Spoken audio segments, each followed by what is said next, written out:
West when I run it up. Fishing up out in the foreign truck. Nigga the bunny loop in the truck. I said the best friend drunk up in the club. Shaking that ass, screaming fuck it up. Nigga Katrina and Erica. In the Sky Podcast, on this episode we have TruBlu. Introduce yourself a little bit, man. What's going on? This your boy TruBlu, aka SoSE Third Block True Wop, Sean Versace, Big Bag, Sachi, all kinds of names, you dig. Young rapper, producer, singer from Minneapolis, Minnesota, South Side, Third Block to be exact. Shit, you know, for the most part, that's me. Right, and how old are you? I'm 24. 24. And you said you were from Minneapolis? Fuck, I can't say that. Yeah, nah, there ain't nobody outside said. But nah, yeah, that's where I'm from. And what was it like for you growing up there? Like, what kind of environment were you in? Shit, growing up, it was, I ain't gonna say it was rough, you know, that's pretty cliche, but, you know, it was in the hood, but, you know, when you young, that shit don't really apply to you until you start getting older. But as I started getting older, you know, it was definitely hella gangs and shit in the neighborhood. But, you know, when you a kid and you known for certain shit when you young, it's that kind of name stay on you as you get older. So we was always known as the good kids, the musicians and the athletes, so the gangbangers and shit around the neighborhood. That was just like, for the most part, cool and like protecting us and shit. So it was rough in the neighborhood, but it wasn't rough for us. Everybody that niggas thought was killers was our friends. That's cool. You got the right friends. Right, yeah. Do you still talk to some guys like that kind of have a bad rap in your neighborhood? Oh, yeah. You know, you got to definitely make sure you tied in with everybody. Loyalty is everything. Make sure, you know, you tap in with your day ones. But, you know, I also grew up, you know, pretty diverse. I always had different groups of friends. So, you know, I'd be with the hood niggas one night. I'd be with the white kids the next day. I'd be with a math class full of Asian kids the next day. You know, you feel me? You got to mix your crowds up. That way you can be a better person and more positive, get different perspectives of life.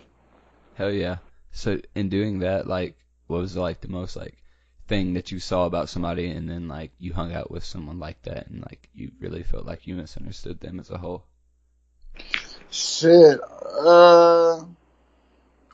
just like kicking it with somebody that I misunderstood before I hung out with them type shit. Yeah, just like a group of people, like you would see them be like, oh, they're this, that, or the other, and then like you actually got to hang around somebody. Right. Like, the most surprising thing. Shit, you know, I ain't never been a judgmental person, so, you know, I'll give you the benefit of the doubt type shit. You know, I don't never go off of what somebody else tell me about somebody, you know, because they could be lying type shit. But, you know, I wasn't raised that way to judge people, but, you know, I always had my thoughts, but, you know, I give everybody the benefit of the doubt type shit. Hell yeah.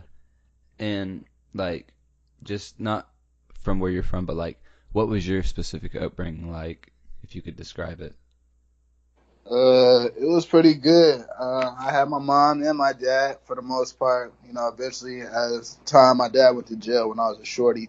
So the nigga got eventually out of my life, and then, you know, he wasn't there too much when I needed him, but he was there as I got older and shit. So, you know, the bond was there as we got older. You know, we working it out type shit. But, you know, I always had a good family support. They always supported me. They always been there. Definitely made sure I was treated like number one because that's what they treat me like. Hell yeah. It's good to have your family support you and shit. Hell yeah. Now, are they like really supportive on your rap stuff and like your music? Oh hell yeah. My dad used to do music, so that, you know, music being a thing in the family ain't nothing new. But he didn't get as far as I got, I'd say. So, you know, when they see what I'm doing, they're just like, okay, he actually a little more serious. He's actually doing a lot more. So, you know, they support me in the beginning. You know, nobody parent want to hear, oh, my kid want to be a rapper, because now it don't sound too realistic. It's a little far fetched to most parents, but that's what all the kids want to do, really. Right. Like when I was a kid, you know, I actually vividly remember fucking we was like in the class, you know, the teachers go around in a circle asking everybody what they want to be. Everybody was like doctors, lawyers, athletes, and then it like got to me and I was like, oh, I want to be a rapper. Everybody just looked at me crazy. I'm like, That ain't cool. What? I can't be a rapper. Like y'all hating, but yeah, nah. Shit, and it's just crazy how the times change. That's like the number one job everybody want to be now. But Not a lot of people are serious. People just want a little bit of attention or something. That's what I notice in a lot of people. Because I interact with a lot of fucking artists, different kinds. Hell yeah, man. They all just want the attention, or they in it for the wrong things, chains and bitches and shit like that. I mean, shit, sometimes that works for people, but I don't give a shit. It's not my life. Hell nah. So what kind of music was your dad into? What did he do? My dad, he was like a gangster rap nigga. He was, I guess, because he was gangbanging too. My dad a Crip. That nigga was the biggest Crip I've ever known in my life. So, that nigga was a street nigga. My mom, she a blood, so the neighborhood, I know, right? It's crazy. The neighborhood we grew up in, so I was in the 30s. That's an all blood hood. But once you get like to a certain area, the 30s, getting closer to the 20s, that's like back in the day. That was like old Crip nigga hood, anything that ain't blood, pretty much. So then, like, my dad used to tell me all the time, he used to, like, come over there getting shootouts and shit, trying to see me and shit like that. So, I guess that powered his gangster music. So my nigga was out here spitting that high gangster shit, I guess. You said he was getting in shootouts trying to see you? Like, not literally, right? Nah, literally, bro. Oh, I was about to say, goddamn, that'd be crazy. Yeah, nah, he was definitely getting, like, real shootouts trying to come see me as a kid. Because my mom, like I said, she a blood, he a Crip. And, my uncles and shit, them niggas all like Vice Lords and Bloods and shit like that. So, it's a little hectic when he come through and it's a little tense. The energy ain't right when he around, but, some of them respect it because, he going through that trouble to come see me. But it was my uncles and other shit like that. They weren't feeling that. So is there a term for when a Crip has a baby with a Blood? Hell no, not that I know of. A superstar. Might be, yeah. What'd you say, superstar? Yeah, in my case, at least a superstar, I guess. Yeah. So when did you start getting into music? What made you want to start? When I first started getting into this shit, I mean, like I said, he did music, so he always kept me in studios with him. Eventually, at a point, I was like old enough to like catch on to it. I guess I was like 5, 6, let him tell it. He had me on a song, but I don't remember this shit. So, but like when I started getting older myself, I'd say about like 8, 7, anywhere from like 7 to 9 is like where I actually like started claiming this shit. But then it wasn't until like 6th grade where I actually started getting equipment and stuff to actually do it. Now, what'd you start like doing it? Like, how'd you start? Did you start recording vocals, or did you start making beats first? So I was just like, I like go with my dad. He'll record me like sometimes, but that it just wasn't as accessible. But so then like I like one of my friends in the hood, my nigga Skinny. He had like a microphone for some shit called like Sessions. It was like a little program like you record and shit on. But wasn't nobody trying to make us beats. So I'm like, man, bro, look, we gotta figure this shit out. So then he let me borrow his mic. I started recording to just like regular beats and shit. But then eventually I was like, man, the Kanye CD came out. Graduation. That is the reason why I started producing. I spent my own money on that CD, and then my dad took me to Target.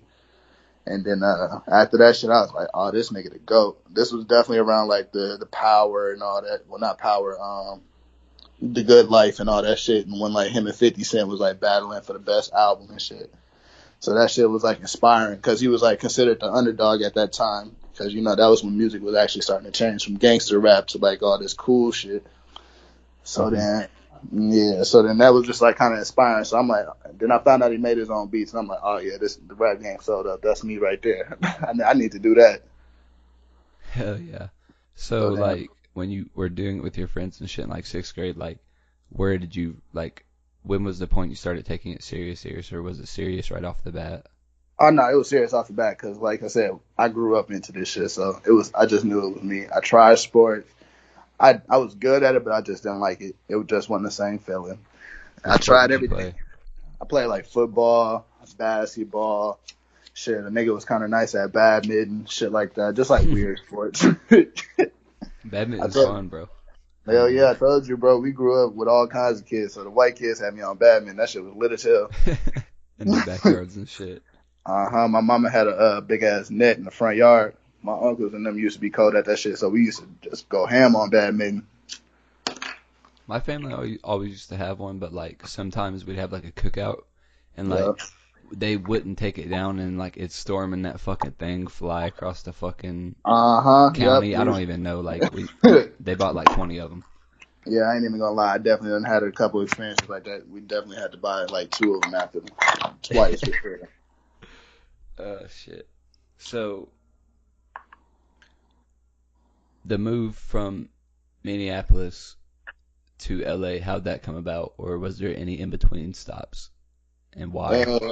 So with that, I started coming out to LA in like 2014. One of the homies moved out here, and he just used to always tell me, "Come out here, bro." And then so like in 2014, I was like working at like Benihana's and shit, so I was like shy and nervous and like, oh, I got a job, bro. I can't just be up and leaving. And eventually one day I was like, man, fuck this shit. So then in 2014, I had like my first show with like Fredo Santana. So I flew out first class to that shit too and everything. It was my first time being in LA. My first flight actually by myself as an adult. So I flew first class too, and I'm like, man, this is a high that I ain't gonna get again. So I definitely got to start doing this shit more. So then I started coming doing shows and shit out here. I started going on tour out here. I done did like 2-3 tours out here with like Pouya and like Fat Nick and like all them cats and like Sesh and whatnot. Hell yeah, But, that's fucking hell awesome. yeah. Yeah, them the guys, them niggas is cool. I done met them a long time ago. Them niggas is cool peoples. Fuck it.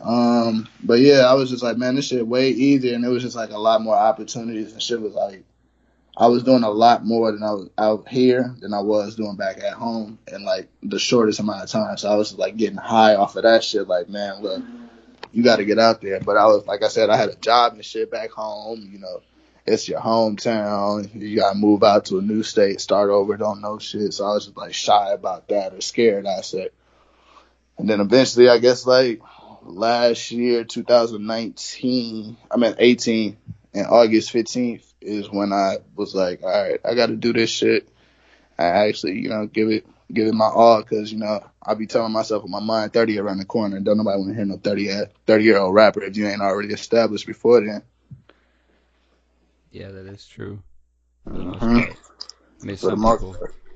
Yeah, like for some people, you know, it worked, you know, it just all depends on how you market yourself and shit like that. But for the most part, don't nobody want to hear no old nigga. You really don't see nobody like popping out like, hey, this new 30-year-old rapper. Right, it ain't like that no more. It's like, you know, because back in the day that shit was cool, you know. But now it's like this new 14-year-old, this new 18-year-old, Yeah, 12-year-old. Right, and this shit crazy. And I'm like, even a little white boy who used to just like rapping them NBA YoungBoy beats, that nigga like 17, 12, popping off, and I'm like, it's crazy. I like a lot of people don't like Maddox. You know who I'm talking about? He's like 14 now. Yeah, no, I know who Maddox is. Damn, he's 14? Like yeah. Damn, I thought he was like 16, 17. Nah, his XXL thing, he's like, I should be a freshman on a XXL because I'm about to be a freshman in high school. I was like, damn, that's crazy. It was funny. Yeah, nah, I fuck with Lil Ox, bro. Yeah. And I fuck with him because he's still doing the shit and, you know, don't nobody really fuck with him. And I'm like I said, I always root for the underdog because they want a little more than the niggas who got it.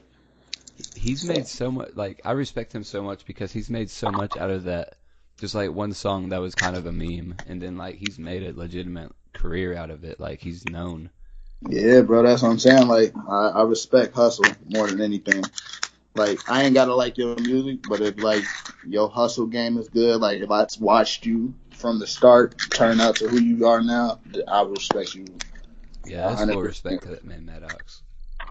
Yeah, that nigga. I definitely respect him, and some of his shit actually go. So you know. Oh hell yeah. I fucked with this last project. I definitely liked it. I like that one song with X. Yeah, I don't know how to pronounce it because I know it's just like all dollar signs in it. Yeah, that's what it is. Yeah, that shit hard. You got to listen to that motherfucking walkout with him and Valet on this project. I definitely got to check that out for sure. Yeah, that nigga Valet be spazzing. So, what was like the biggest difference between living where you were born in LA? The biggest difference is, first off, the weather.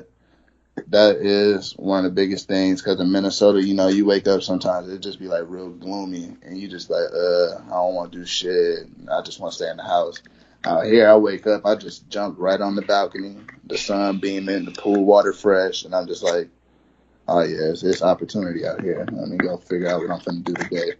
It's more studios, it's a lot more people on the same shit out here that you on, so everybody got the same goals and whatnot, and it's a new start, so not too many people know you. So me personally, I feel people that don't know you support you a little bit more than the people who do, because of the simple fact that people who do know you sometimes tend to think like, oh, I know him all my life, and I just know him. So it's a little different. People who don't know you, they just want to show you that they actually fuck with you and shit like that. So it's a lot more energy out here, I respect.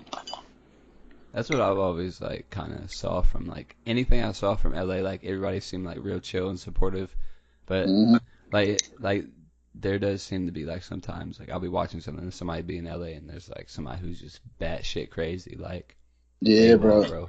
It be good bad shit crazy out here, because I stay downtown, so it's a lot of shit going on the blocks and on the corners and shit. So after a certain hour, like the back streets is real crazy. So I be knowing that shit.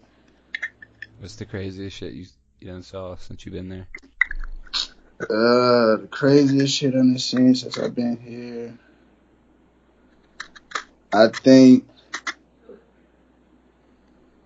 these homeless motherfuckers be tripping. I don't even know if they're homeless, but some of them be off the heroin. Oh, I seen a nigga shooting up heroin like right in front of my face. That shit was crazy. Like, he had no shame. He eventually turned around, but then like my man's got to recording him, and then he like stood up and got real hostile with him, and they was about to fight. And then I think, bro, that should be wild. And then I think another thing, like a big ass white lady, she was homeless as hell, just like lifted up her skirt and sat her ass on the corner and started pissing. Yeah, bro, it's wild out here.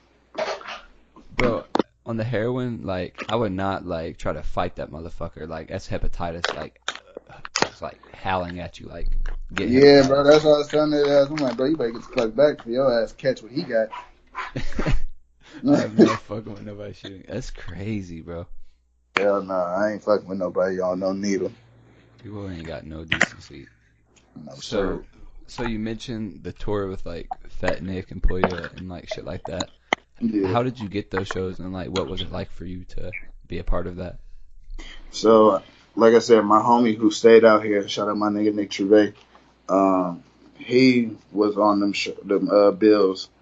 And then, he was like one of the homies back home. So then he was just like, shit, come out here. And then, like, I came out here. And then eventually one day he was like, I think I'm finna do this tour with such and such. I already knew who they was, but I don't think he knew exactly who they was the most. But, like, he knew they was doing shit.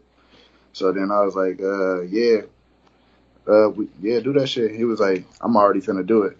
And then he started doing tours with, like, Simi and shit. And then I did that one with him, and pretty much just my man's. He was hitting me up and letting me know type shit, because we was already doing shit in the city. So then he told me to come out here and do some shit out here with him. Hell yeah. So, Yeah. what was the tour like for you though? For me, man, that shit was fun. Like, it was just like you go in different cities and you see different faces. It's just like interesting to see. Because first off, you think I'm an opener. These niggas ain't here to see me. That's one thing you thinking. So they're not too invested in what you might be offering. So, but from what I was playing and shit, they was actually fucking with us like tough. And I ain't just saying that because that's my shit, but they actually was fucking with us. So we got invited to the next tour. And then, so then, like, when that's when I'm just like, we obviously doing something good if these niggas is fucking with us. But tour is so lit, man. You just having fun. All the parties you go to, all the people you kicking it with and shit. You just meet new faces. I don't know. I just like meeting new people sometimes. Hell yeah. So, what would you say, like, the aspirations? Like, what are your aspirations in your music? Like, what do you want to do with it? Where do you want to take it? So what I want to do with the music is I know I want to be the biggest star, like household name, like. And I'm upset that it's a thing now that everybody's saying they want to be like Mike, because that's what I've always told myself. I want to be loved like Michael Jackson, because he's just like one of the biggest stars. That was actually probably one of the first stars I found out like on my own as a kid, with like my mom and them watching just like American Dream, and I'm like, Mom, who this nigga? And she's like, oh, this Michael Jackson, this that, and third. You know, as a kid, you get the internet a little bit, and you go check shit out. But yeah, nah, for the most part, I just want to be an icon. My biggest goal in life, whether if it's through music or not, is just to leave my mark on people in a positive way. Like, no matter who I come across, I just want to try, change the world a little bit by bit, how I can, and just leave a good mark on somebody. Let them know, like, hey, it's good people out there. You appreciate it, and we appreciate you for fucking with us as well. So, but with the music, that's gonna open that gate. But, for the most part, I want to be like the biggest producer, the biggest artist, just like spread positive messages and vibes. Because, like, when you listen to my music, it kind of gives you a euphoric high from what I hear. A lot of people tell me that. Hell yeah. So, what would you say inspires a lot of your songs? Shit I go through.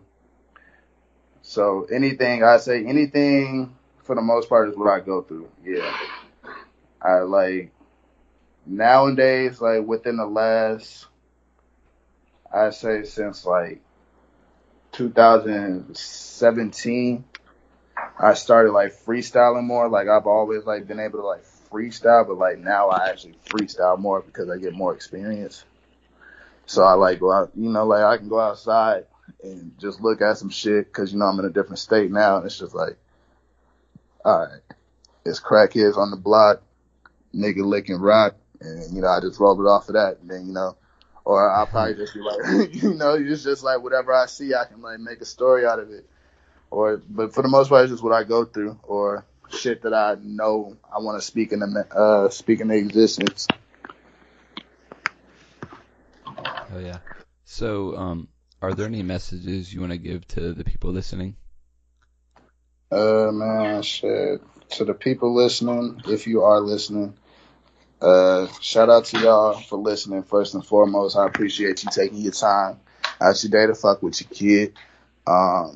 My new project, Mama's Brightest Star, is on the way. That's a dedication to my mom in the Minneapolis South Side, to be very exact. It's going to be a lot of joints on there. It's going to be more so in reference to my first project because my first project was way diverse. My second project was more so like lit, but I be getting a lot of messages and comments and stuff like that. We missed the first project, so I'm gonna give y'all what y'all need. It's definitely gonna be a lot of joints on there for the ladies. A lot of R&B and pop as well. But yeah, a lot of pop on there too. So y'all be ready, man. And then shit, just be you, man. No matter what, you ain't gotta be rich. You ain't gotta be the most popping motherfucker in the world. But everybody gonna fuck with you if you. Hell yeah. Any shout outs you want to give to anybody? Shit. Shout out to my motherfucking niggas, the third block, so SC third block boys. Shout out my nigga Nick. Shout out Ashley all day and little Naomi's their daughter. That's my niece. Shit. Shout out to everybody on the south side of Minneapolis, man. Shout out my shorty. She could hold me down, Shout out to all the beautiful women out there that listen to my music and follow the kid on Instagram, TruBlu, so damn cool. TruBlusodammCOOO. You did. Thank you for listening to the In the Sky podcast. Thank you, TruBlu, for coming on, man. It was awesome talking to you. You did.